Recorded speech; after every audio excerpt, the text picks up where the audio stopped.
अब उद्धव ठाकरे को जब से आपने मुख्यमंत्री पद से हटाया है, उनकी पार्टी तोड़ी है, वो लोगों से कहते हैं कि बीजेपी वाले के यहाँ शादी हो तो उसमें भी मत जाना और अपनी शादी में उनको मत बुलाना, क्योंकि वो आएंगे तो खाना खाएंगे और फिर जो ब्राइड है उसको लेके गायब हो जाएंगे और किसी दूसरे की शादी में चले जाएंगे।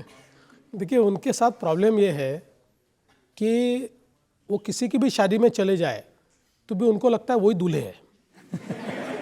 उनको उतनी अटेंशन चाहिए जितनी दूल्हे को, उससे ज़्यादा अटेंशन उनको चाहिए। सबसे महत्व की बात यह है कि उद्धव जी की पार्टी ये सबसे पहले किसने तोड़ी? शरद पवार जी ने तोड़ी।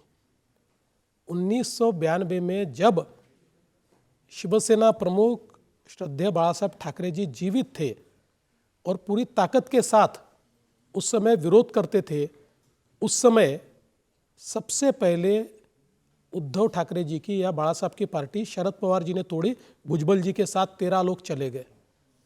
अब उन्हीं शरद पवार जी के साथ अलायंस करके उद्धव जी मुख्यमंत्री बने। और देखिए, इनकी जो पार्टी टूटी, चाहे उनकी पार्टी हो चाहे शरद पवार जी की पार्टी हो, इसके लिए वो हमको ब्लेम नहीं कर सकते। इसका कारण मैं बताता हूं कि एकनाथ शिंदे जी ये कट्टर बाला साहब ठाकरे के शिवसैनिक थे, कट्टर। ये कोई कभी ये पार्टी से बाहर नहीं निकलते। लेकिन जिस समय उनके ये ध्यान में आया कि उद्धव जी आदित्य ठाकरे को नेता बनाने के लिए उनके पर काट रहे, सब तरीके के कॉम्प्रोमाइजेस कर रहे, और वो जिस खाते के मंत्री थे उसकी मीटिंग भी आदित्य ठाकरे ले रहे, तो उनके ध्यान में आया कि एक और, चूंकि हमने आइडियोलॉजी छोड़ दी है, बाला साहब का हिंदुत्व हम बता नहीं सकते, वहां हम मार खा रहे, और दूसरी जगह हमारे पर कट रहे, तो उनके जब ये ध्यान में आया कि अब अगर मैं एक्ट नहीं करूंगा तो हम राजनीति में समाप्त हो जाऊंगा, उस समय ये सब लोग मिलकर बाहर निकले। तो ये उनकी महत्वाकांक्षा है। सेम एनसीपी में हुआ है। एनसीपी में इतने सालों से शरद पवार जी के उत्तराधिकारी के रूप में अजित पवार को देखा जाता था, लेकिन पिछले कुछ सालों में सुप्रिया जी को पुश किया गया या सुप्रिया जी को उत्तराधिकारी के रूप में दिखाया गया, और धीरे धीरे हर केस में अजित पवार को विलन बनाया गया। मसलन जो मेरे साथ अजित पवार, जो शपथ हमने 80 घंटे की ली थी, वो शरद पवार जी ने सारा इनिशिएट किया, अजित पवार को सामने किया, पीछे से कुर्सी खींच ली। ऐसे ही जिस समय शरद पवार जी ने अभी बीच में इस्तीफा दिया था, उस समय यह तय था कि वो इस्तीफा देंगे और ये दोनों को पार्टी सौंपेंगे, इसलिए अजित पवार सामने आ गए और वापस उन्होंने इस्तीफा वापस ले लिया और अजित पवार को विलन बना दिया। तो एक प्रकार से अजित पवार जी के भी ये ध्यान में आया कि अब इससे आगे मेरी राजनीति नहीं जाने वाली, मुझे समाप्त किया जा रहा है। अब धीरे धीरे मुझे इस प्रकार से विलन बनाया जा रहा है कि मैं मेरी पार्टी में नहीं रह पाऊंगा। उस समय वो बाहर निकले। तो ये दोनों जो पार्टियां टूटी है, इनके अंदरूनी महत्वाकांक्षा के कारण टूटी है। देखिए देवेंद्र जी, उद्धव ठाकरे मुख्यमंत्री थे, सारी मशीनरी, पुलिस, इंटेलिजेंस सब उनके पास थी, उनकी नाक के नीचे से एमएलए निकाल के ले गए। देखिए, इसका कारण क्या है कि उद्धव जी का इन एमएलए के साथ कनेक्ट समाप्त हो गया था। उद्धव जी के एमएलए उद्धव जी को मिल भी नहीं सकते थे। वो कई बार उनके गेट से वापस हो जाते थे। तो उनमें इसीलिए, क्योंकि इनमें से कई लोग ऐसे थे जो सालों से बाला साहब ठाकरे के साथ रहे हुए, उनके साथ या उनके नेतृत्व में काम किया हुआ है, कट्टर हिंदुत्ववादी है। और उद्धव जी ने एक प्रकार से तुष्टीकरण की नीति शुरू कर दी थी। जिस प्रकार से कांग्रेस पार्टी तुष्टीकरण करती है, उससे ज़्यादा तुष्टीकरण उद्धव जी कर रहे थे। तो ये सफोकेट हो रहे थे। ये लोग ये समझ नहीं पा रहे थे कि हम अगले चुनाव में लोगों के सामने क्या लेकर जाएंगे। तो ये सफोकेशन उनको सबको साथ में लेकर आया। और उद्धव जी तो जिस मंजिल पर रह रहे थे, जमीन दिखी नहीं रही थी उनको, जमीन से निकल गए ये लोग।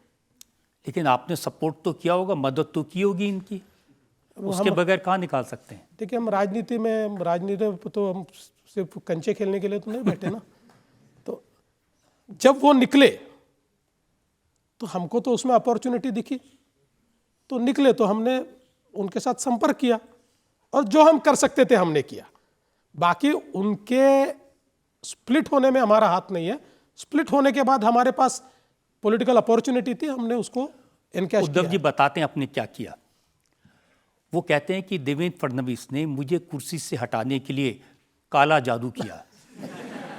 देवेंद्र फडणवीस ने भैंसा काटा, नींबू काटा, मिर्ची जलाई, तंत्र मंत्र किया। देखिए, ये सब चीजें जो वही बोल सकता है जो खुद करता है। मैं मंत्र में बिलीव करने वाला आदमी हूं, तंत्र में बिलीव करने वाला आदमी नहीं हूं। हाँ, अगर कोई पूजा करनी है तो किसी व्यक्ति के कुविचार ये उसके सिर से निकल जाए ऐसी पूजा जरूर करूंगा, लेकिन मैं ये नहीं मानता कि कोई मंत्र और तंत्र करके कोई कुर्सी पाई जा सकती है, किसी को हटाया जा सकता है।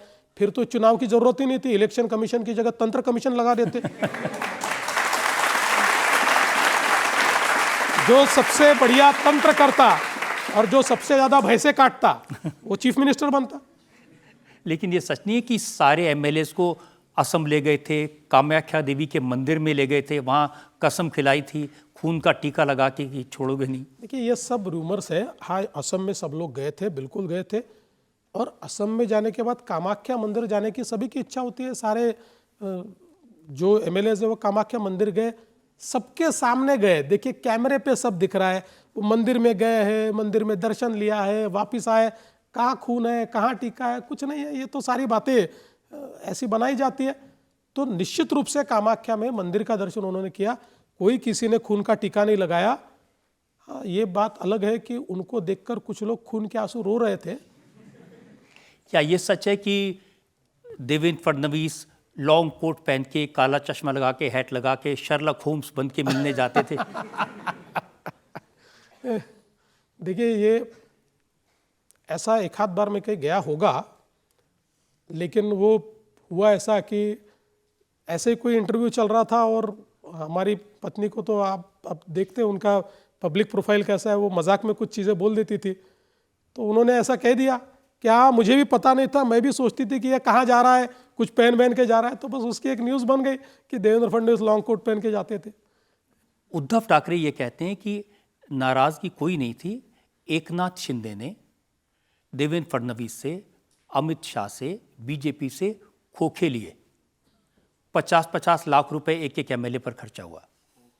उद्धव जी इतने फ्रस्ट्रेटेड है कि उनको रोज नई कहानी समझ में आती है, रोज नया सपना पड़ता है, रोज नया बहाना बनाते हैं। उद्धव जी इस बात को एक्नॉलेज नहीं करना चाहते कि उनके एमएलएस के साथ उनका कनेक्ट समाप्त हो गया था। नहीं तो मुझे बताइए कि उद्धव जी के पास खोखों की कमी है? ये खोखे का कोई विषय नहीं है। ये सारे लोग जिस प्रकार की वहाँ व्यवस्था बनी हुई थी उस व्यवस्था से प्रताड़ित थे। इसलिए देखिए, आप राजनीति में कोई इतने रिस्क नहीं लेता है, क्योंकि आप कितने भी खोखे दे दोगे तब भी अगर इस प्रकार का कोई आप कू करते और वो फेल हो जाता है तो आपकी तो पॉलिटिकल लाइफ समाप्त है। लेकिन ये सारे लोग चार्ज थे, ये लोग सारे एकत्रित थे। और इसमें लास्ट नेल इन कॉफिन क्या था पता है? जब विधान परिषद का चुनाव हुआ और उस चुनाव के समय हर एक को बता दें किसको वोट देना है, एक एक को अंदर बुला के, और गुट के नेता एकनाथ शिंदे, और उनको कहा बाहर बैठो, और कोई कंसल्टेंट के आदमी को अंदर बैठाया और वो समझा के बता रहा था कि कैसे वोट देना है। उस समय मुझे ऐसा लगता है कि वो जो अपमान हुआ वो दिन शिंदे जी ने चुन लिया। वोटिंग हुई, सबको एकत्रित किया, उन्होंने कहा कि ये क्या है, ये किस प्रकार का अपमान हो रहा है। ये अगर मेरे ऊपर इनका इतना भी भरोसा नहीं है कि किसी कंसल्टेंट को बैठाते हैं, और जबकि ये नियम है कि जो गुट का प्रमुख होता है, जो विधानमंडल का नेता होता है, वो नेता बैठता है, मुझे बाहर बैठा है और कोई 20-25 साल का कोई लड़का बैठा दिया कंसल्टेंट का और वो समझा के बता रहा है। तो अगर मेरे ऊपर इतना विश्वास नहीं है तो अब रह के फायदा क्या? वो तुरंत निकले। तो एकनाथ शिंदे ने आपसे कब संपर्क किया? एकनाथ शिंदे जब महाराष्ट्र की बॉर्डर से बाहर चले गए तब उन्होंने मुझसे संपर्क किया। उन्होंने कहा मैं निकल चुका हूँ। मैंने कहा मैं हूँ, चिंता मत करिए, निकलिए। और वो निकल गए। अब देखिए, वो निकल गए, बारात सज गई, घोड़ी आ गई, घोड़ी को चना भी खिला दिया। दूल्हा देवेंद्र फडणवीस को होना था, लेकिन शिंदे जी बैठ गए कुर्सी। नहीं, देखिए, ये बात मैं बहुत साफ शब्दों में कहता हूँ कि जिस समय ये सारी चीज़ें हुई और ये ध्यान में आया कि अब ये सरकार जाएगी, उस समय पहले ही दिन ये तय था कि शिंदे जी ने इतनी हिम्मत के साथ ये सारा जो काम किया है, ऐसे समय उनको ही मुख्यमंत्री बनाया जाना चाहिए, क्योंकि उनके साथ में जो लोग आए हैं उनको भी कॉन्फिडेंस मिलना चाहिए। इसलिए पहले दिन से तय था कि मुख्यमंत्री शिंदे जी ही बनेंगे। इसमें कोई दो राय नहीं थी, इसमें कोई मेरे मन में भी शंका नहीं थी। उल्टा, आप अगर मेरे नेताओं को पूछेंगे तो मैंने ही सबसे पहले प्रस्ताव रखा था कि हम शिंदे जी को अगर मुख्यमंत्री बनाए तो ये सरकार मजबूती से चलेगी, क्योंकि जो लोग हैं उनको भी कॉन्फिडेंस मिलना चाहिए। और हमारे नेताओं ने उसको हाँ कहा। हाँ, सरप्राइजिंग मेरे लिए ये जरूर था कि उस समय मैं ये मानता था कि मैं सरकार के बाहर रहूँगा, लेकिन मेरी पार्टी ने निर्णय किया कि सरकार अगर चलानी है तो अपना प्रमुख आदमी भी अंदर चाहिए। उस समय थोड़ा मुझे अटपटा लगा, लेकिन बाद में मुझे ध्यान में आया कि मेरे नेताओं का निर्णय सही था, क्योंकि सरकार अंदर रहकर ही चलती है, बाहर से नहीं चल सकती। और मैं अंदर गया, इसलिए मजबूती के साथ वो सरकार चला पाए और वापस चुनकर आ पाए।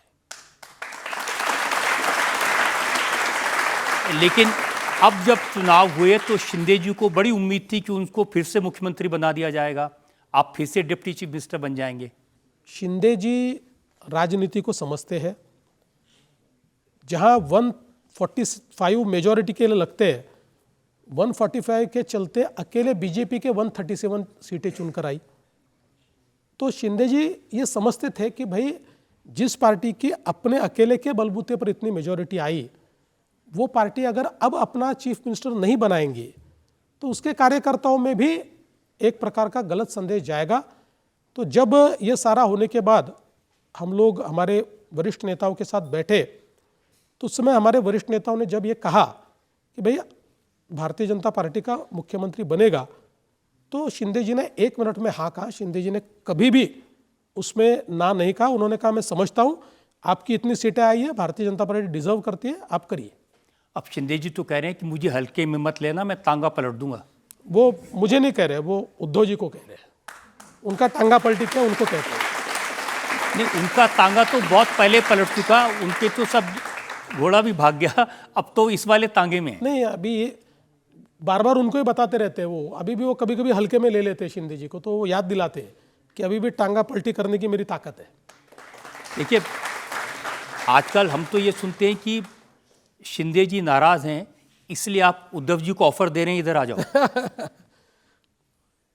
पहली बात तो शिंदे जी बिल्कुल नाराज नहीं है, और हमारी ये जो सरकार है 5 साल पूरी ताकत के साथ काम करेगी, कोऑर्डिनेशन में काम करेगी, अच्छे से काम करेगी। महाराष्ट्र को हम विकास की ओर ले जाएंगे। जहाँ तक उद्धव जी का सवाल है, तो मैं बताना चाहता हूँ कि हम लोग विधानसभा में मैं भाषण कर रहा था, उस समय चूंकि वो विधान परिषद के जो विपक्षी नेता है उनकी विदाई समारोह चल रहा था, तो उसमें थोड़ी हंसी मजाक चल रही थी। तो उधर बैठे बैठे हमारे सामने उद्धव जी बैठते हैं, उन्होंने बैठे बैठे कहा कि आप ही इधर आ जाओ, ये सीट खाली हो रही है। तो मैंने उनको कहा कि अब 5 साल उधर आने का तो सवाल नहीं, हम तो इधर ही रहेंगे, आपको देखिए अगर आना है इधर तो विचार करेंगे आपके ऊपर। ऐसा मैंने मजाक में कह दिया, वो कोई ऑफर नहीं थी, तो मजाक में मैंने कहा था, तो उसकी भी एक न्यूज़ बन गई। तो अभी ऑफर देने का कोई सवाल नहीं। देखिए, हमारे यहाँ जगह ही नहीं है।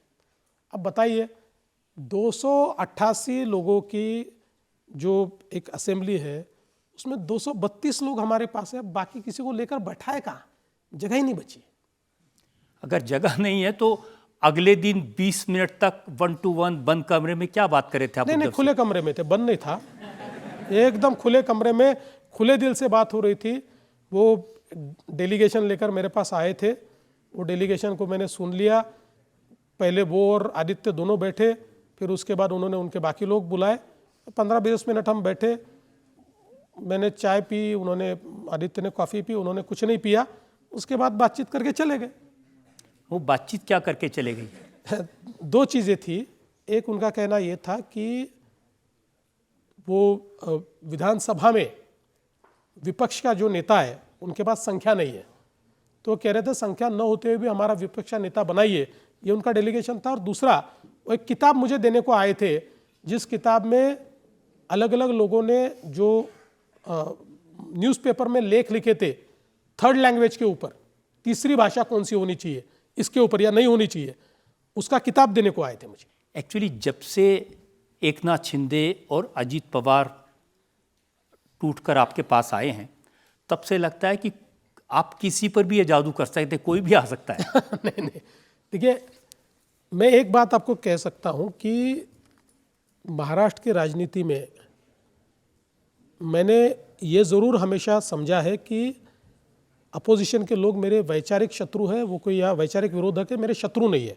इसलिए व्यवहार के तौर पर मेरा सबसे व्यवहारिक संबंध है, लेकिन इसका मतलब ये नहीं है कि अब कोई पार्टियां बदलेगी, अब यही चलेगा, यही कॉम्बिनेशन चलेगा, इसमें कोई बदलाव नहीं आएगा। अब ऐसा नहीं होगा कि किसी दिन शिंदे जी के पेट में दर्द हो जाएगा, वो ठाणे चले जाएंगे अपना इलाज कराने के लिए? नहीं, मुंबई में अच्छे हॉस्पिटल हैं और अभी आजकल उनके पेट में कोई दर्द नहीं है। पब्लिक में ये सवाल हो सकता है। आपको लगता है उद्धव ठाकरे अब पार्टी से सर अलग होंगे, आघाड़ी पार्टी से, महाविकास आघाड़ी छोड़कर? आघाड़ी पार्टी से देखिए, उद्धव ठाकरे जी कुछ भी कर सकते हैं, वहाँ रह भी सकते हैं, अलग भी हो सकते हैं। उद्धव ठाकरे जी एक ऐसे व्यक्ति है कि जो क्या निर्णय लेंगे ये कोई बता नहीं सकता। कई बार तो मुझे लगता है वो खुद भी बता नहीं सकते कि वो क्या निर्णय लेंगे, क्योंकि वो ऐन वक्त पर निर्णय लेते हैं। तो इसलिए अभी तो मुझे लगता है कि वो वहाँ रहेंगे, लेकिन मैं पूरे विश्वास के साथ नहीं कह सकता, क्योंकि वो अपने निर्णय खुद लेते हैं। देखिए, सारी बातों को जोड़ के देखते हैं ना, विधानसभा में आपका मजाक, फिर अकेले में उनसे मीटिंग, फिर उनका महाविकास आघाड़ी के बारे में कुछ कुछ कहना, तो इसका मतलब है कि कुछ कुछ तो हो रहा है देवेंद्र फडणवीस और उद्धव ठाकरे के बीच में। नहीं जी, उन्होंने तो ये कहा कि महाविकास आघाड़ी नहीं, इंडिया आघाड़ी की बैठक होनी चाहिए, और वो गए ना इंडिया आघाड़ी की बैठक में। उन्होंने डिमांड की कि इंडिया आघाड़ी तो इतने दिनों से मिली नहीं, चुनाव सारे इतने हो रहे, तो उनके कहने पर तो इंडिया जो अलायंस है उसने, वो इंडिया अलायंस ने वो अपना ये बुलाया, बैठक बुलाई, और इंडिया अलायंस की बैठक में जाकर उन्होंने वहाँ बाकायदा सब लोगों से बातचीत की, भाषण किया, तो इंडिया अलायंस में है वो। आप कह रहे हैं कि आने वाले दिनों में महाराष्ट्र की राजनीति में कोई बड़ा उथल पुथल तूफान आने की जरूरत नहीं, अभी तो मुझे दिखाई नहीं पड़ता, सारे तूफान हमने रोक दिए। जिस समय मैं लीडर ऑफ अपोजिशन बना था और मेरा बड़ा मजाक उड़ाया जा रहा था सामने वालों से, उस समय मैंने कहा था, मेरा पानी उतरता देख मेरे किनारे पर घर मत बसा लेना, मेरा पानी उतरता देख मेरे किनारे पर घर मत बसा लेना, मैं समंदर हूँ, लौट कर जरूर आऊँगा।